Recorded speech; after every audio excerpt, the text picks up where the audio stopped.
Pas de vent toute l'après-midi et là il y a des grains qu'on chargeait. On a eu un beau coucher de soleil et la nuit va être agitée, mais au moins il y aura du vent. On va arrêter de faire du surplace. Poteau Noir, c'est... Je vais pas dire de grands mots, mais... Pourtant, je pense que tous les skippers qui sont passés un jour ou l'autre par là ont fini par lâcher quelques gros mots quand même, quoi. C'était une espèce de... C'est un merdier, quoi. Enfin, c'est un truc.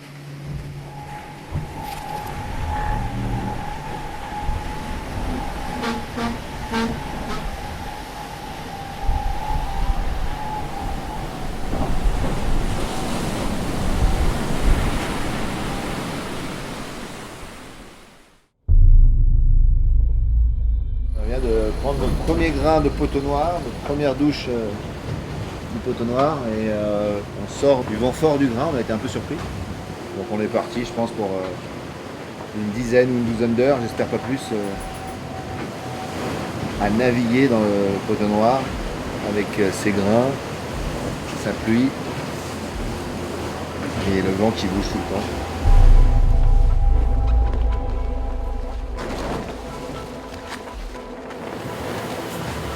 Incroyable, j'ai jamais perdu autant de temps dans un Poteau Noir. C'est toujours une zone qu'on coche en disant bon, bah là, faut pas qu'on se rate, quoi. Faut que ça passe, quoi. Le Poteau Noir, c'est la zone de convergence entre l'Alizé du Sud et l'Alizé du Nord. Et c'est une zone assez incertaine où on a pas mal de vents faibles, erratiques, et c'est un peu la loterie. Rendez-vous avec un nuage. C'est le seul de la journée, une journée de pétole là. J'espère qu'on va avancer avec pour gagner dans le sud. Et il y en a plusieurs qui vont arriver. Il y en a un là avec de la pluie, donc c'est forcément il y aura du vent dedans. Il y a de l'air là devant, non? On bascule le mât déjà. Au vent, je vois des petits trucs là quand même.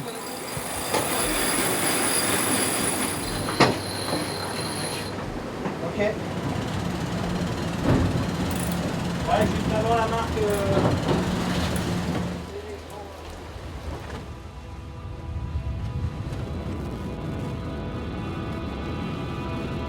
On avait toujours une bonne confiance quand même dans ce qui allait se passer dans l'hémisphère sud. Mais la marge commençait à diminuer fortement, donc la tension augmente de fait. Évidemment, il ne fallait pas passer un jour de plus, quoi. Surtout contre le temps long, hein, quand on n'a pas avancé d'un mille pendant tout le quart.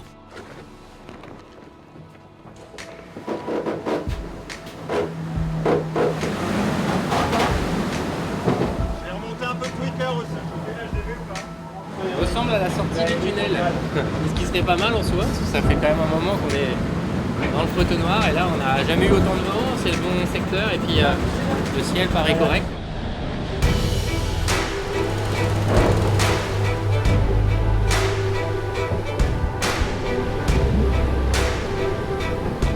En train de faire un parcours extraordinaire sur un bateau extraordinaire. Le bateau il est à 100% de son potentiel. On est encore tout à fait dans les temps du record. On est à peu près dans les temps qu'on avait prévus au départ. Donc c'est que du bonheur.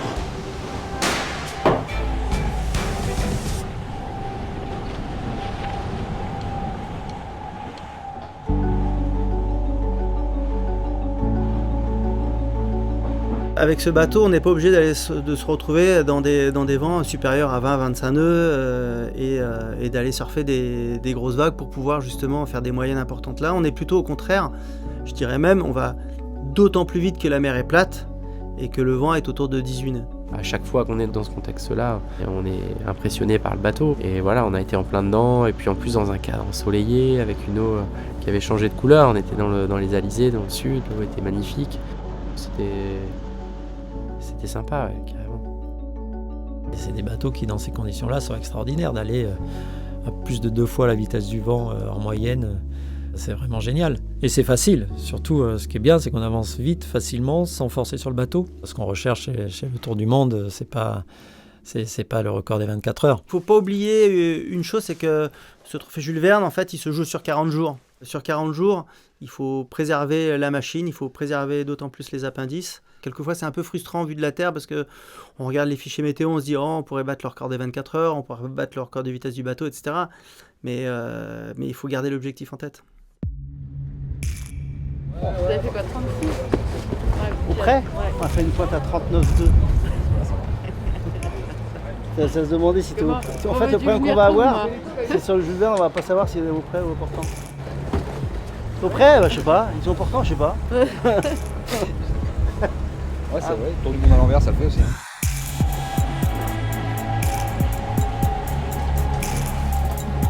On est prêt pour faire les 50. On est pas loin.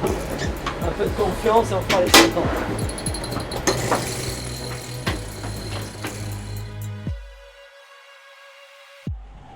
On parle de dépasser la barre des 50 nœuds avec des bateaux de 32 mètres de long, 15 tonnes, autour du monde, sur les océans. C'est carrément hallucinant. Je pense qu'il y a 20 ans, on n'aurait jamais pensé possible. Pas seulement de faire la pointe, mais d'essayer en plus de s'y approcher sur des séquences assez longues, quoi, puisque le but du jeu sur un Jules Verne, c'est d'aller, par exemple, tenir des moyennes au-dessus de 40 nœuds le plus souvent possible. Des moyennes au-dessus de 40 nœuds.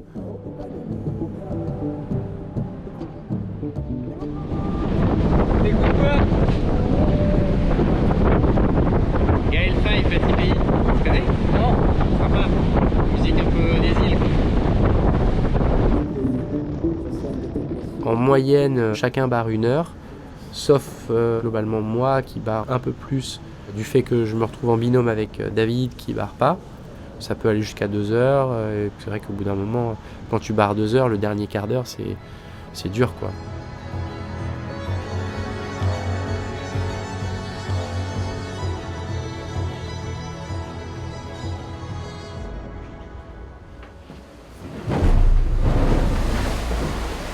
Tu vas soulager là-bas ou pas, Franck? On a un petit souci de barre du bateau. Là. Une pièce qui s'est désolidarisée. Essaye d'abattre dans le mouvement d'abatté. Là. Fais un mouvement d'abatté. C'est pas le secteur qui a Oui, oui. Ouais, ça ressemble un peu au bruit que de la première On va tentative. choper la clé à sangle dans la caisse à outils bleue. Au mieux s'arrêter, il va péter sinon. On va s'arrêter comme ça, il y aura plus de charge. Ok, au chariot. Non, il n'est pas en place le chariot, Franck, attends un peu. Ça, il est déjà très bas. Hein. Ouais, vas-y, Franck.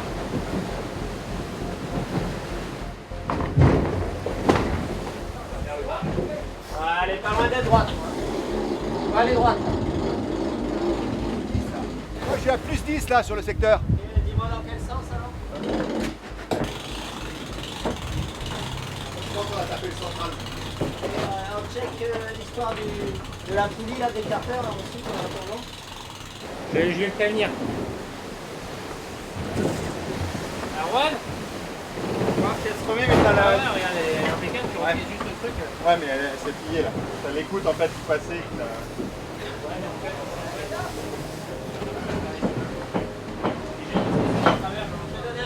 Ouais, je sors.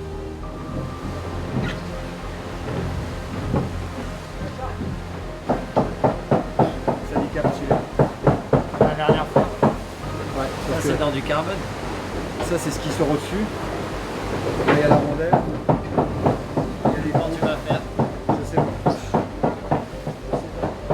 Je vais voir, parce que j'ai de la difficulté. Je vais m'énerver avec Je travaille pour Gitana Team depuis 13 ans. Et depuis 9 ans, je suis boat captain des bateaux Gitana. C'est la personne qui est responsable technique du bateau. C'est un bateau qui a quand même beaucoup de systèmes techniques, beaucoup de systèmes hydrauliques. Je pense que c'est un des faits majeurs qui a fait que j'ai été sélectionné dans l'équipage. J'aurais besoin d'un coup de main pour le montage. C'est pareil ça. Une fois que j'ai identifié le problème, je suis décontracté parce que je sais ce que j'ai dans mes pièces de spare et je sais que je vais trouver une solution très rapidement. Et ça permet juste de maintenir les deux pièces en contact. Tu vois, on parle de serrage. Il ne faut pas que ça dégage. Le seul risque, c'est que si tu as un petit impact, ça sautera plus vite. Ça cassera plus vite, mais bon, on peut en refaire une autre. Par contre, il faut que j'ai accès aux outils, les gars. Il y a quand même toute une équipe à terre qui est derrière nous, qui nous suit, qu'on peut consulter à n'importe quel moment, jour et nuit, 7 jours sur 7. Et au moindre doute, à la moindre sollicitation, ils me répondront, ils seront capables de nous apporter des solutions auxquelles peut-être on n'aurait pas pensé, quoi. Ouais, on fait gaffe en allant là-bas de rien perdre.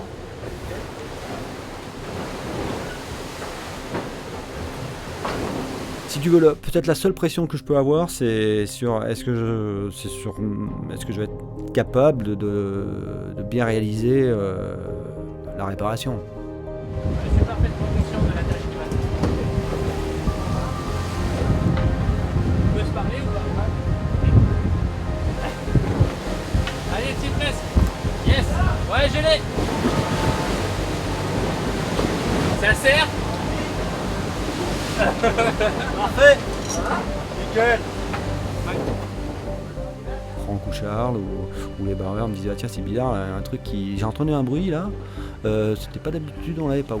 Tu vois, juste ça, quand tu vas te coucher, ben tu repenses à la remarque qu'on t'a faite sur un problème d'un système ou sur et donc, bah, forcément trouve pas le sommeil tout de suite parce que tu dis mais d'où ça peut venir, quoi.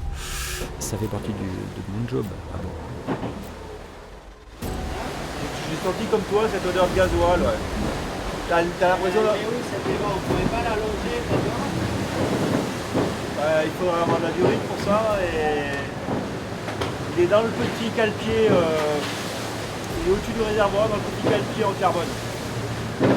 David, il est top. Un mec à cette expérience-là derrière lui et qui en même temps n'est pas du tout freiné par son physique.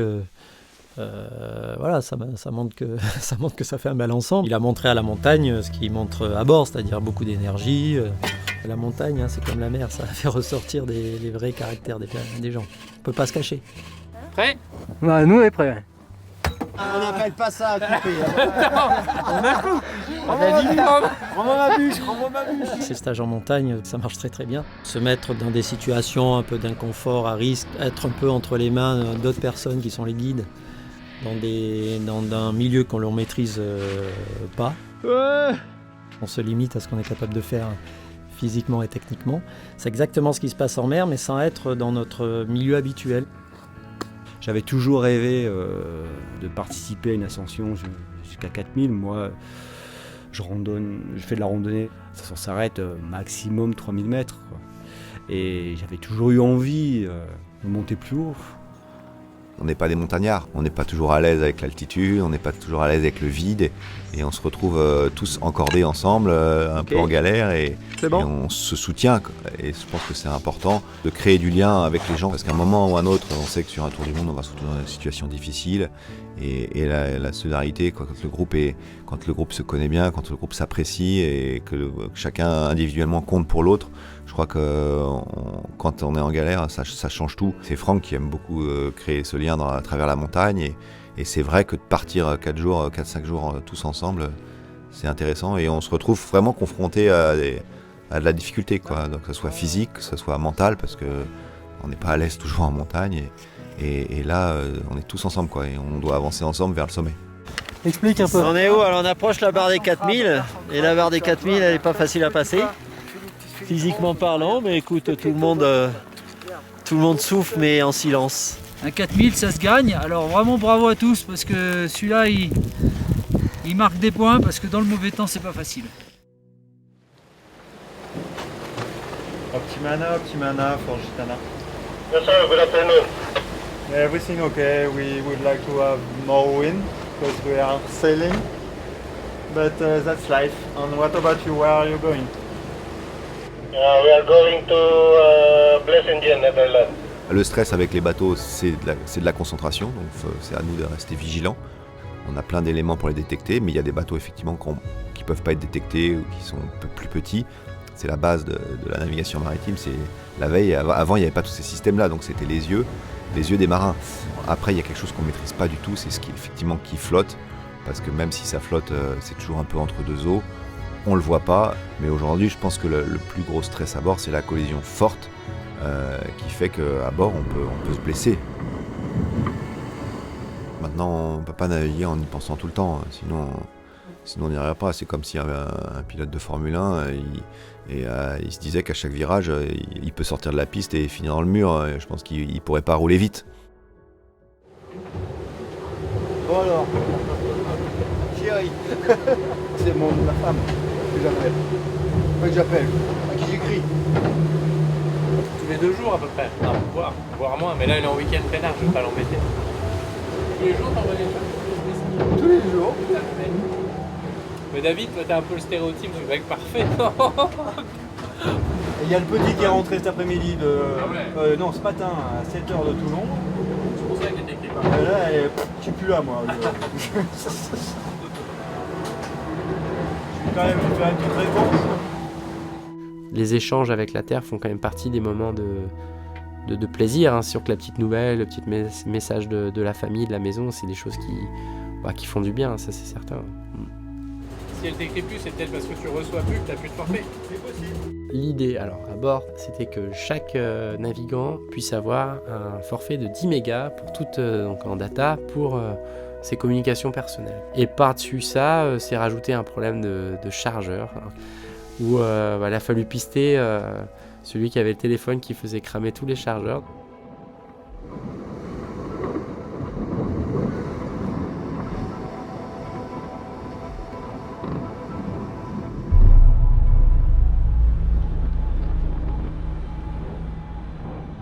Plus on va vite, et plus on est grand, plus il y a la probabilité de toucher, plus le temps passe, plus il y a des déchets en mer aussi, on peut dire quand même.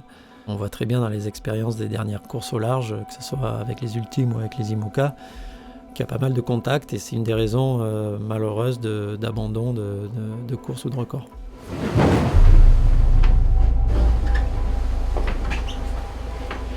Je vois pas le central. Ils sont toujours un truc bizarre. Ah, cette vitesse. Ouais, il y a un truc.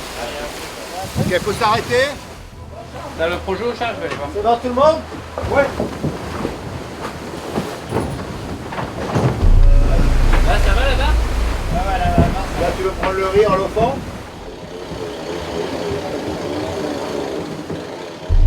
J'étais à la barre du bateau et on a entendu un gros boom dans le safran central avec une petite perte de contrôle.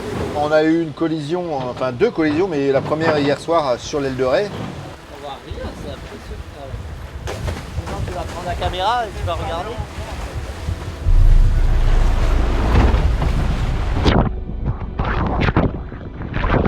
On voit une tache noire, mais on voit rien.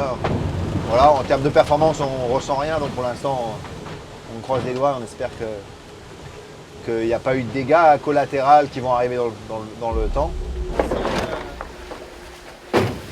C'est coupé droit quoi. On sent qu'on tape quelque chose au niveau de la coque centrale.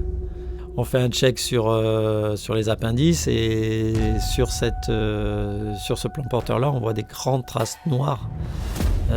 C'est très difficile à voir si c'est une casse globale ou si c'est juste la surface. Les petits nuages que l'on voit, c'est l'arrivée du front que l'on va chercher et c'est ce front qui va nous amener à Bonne-Espérance. À partir de cette nuit, on va avoir un bon 30 nœuds, on va avoir des pointes à 35. On sera sous un riz dans la GV et on risque de passer peut-être sous J2 parce qu'il y aura plus de mer. Donc ça va être un peu plus sportif. On est entré dans les 40e depuis 4000, c'est le Sud-Ostar. Là où on se demande pourquoi on vient en fait. J'imagine que sur un tour du monde, sur des longues navigations, c'est aussi des moments de plaisir, la nourriture. Je crois que c'est très important que justement on ait un médiaman qui retranscrive et nous fasse vivre. Dans une heure, on va être à vue de Goof Island. Tu la vois, Morgan? Avoue que c'est extraordinaire, quoi. Yeah, I feel like a monster, and I'm just here to haunt you. I've become your nightmare, slipping in your dreams. I'm the definition of the worst kind of me now.